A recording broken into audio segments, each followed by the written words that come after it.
Israel అనేక సార్లు దాడులు చేస్తుంది. దాడులు చేసినప్పుడల్లా సాధారణ ప్రజలు చచ్చిపోయారు, ఆసుపత్రిలో చచ్చిపోయారు, లేకపోతే కనుక స్కూల్లో చచ్చిపోయారు, ఆడపిల్లలు చచ్చిపోయారు, వృద్ధులు చచ్చిపోయారు అనేటటువంటిది ఐక్యరాజ్య సమితికి సంబంధించిన అక్కడ ఉన్న విభాగం వాళ్ళు చెప్తుంటారు. అట్లాగే అక్కడ ఉన్నటువంటి హమాస్కి అనుకూలంగా పనిచేసేటటువంటి పాలస్తీనా వాళ్ళు చెప్తుంటారు. ఈ ఇద్దరు దొంగలే.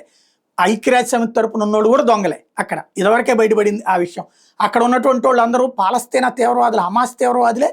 ఐక్యరాజ్య సమితి తరపున పనిచేస్తారు, అట్లాగే అంతర్జాతీయ సమాజం తరపున పనిచేస్తారు. అసలు ఆ శిబిరాల కిందనే, ఆహారం అందించే శిబిరాల కిందన వీళ్ళు ఉంటున్నారు తీవ్రవాదులు.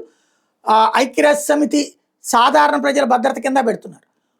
అక్కడ ఇజ్రాయెల్ కొట్టినప్పుడేమో సాధారణ ప్రజలు చచ్చిపోయారంటారు. ఇజ్రాయెల్ 4-5 రోజుల తర్వాత ఎవడో ప్రముఖుడిని లేపేసినటువంటిది ఉంటుంది.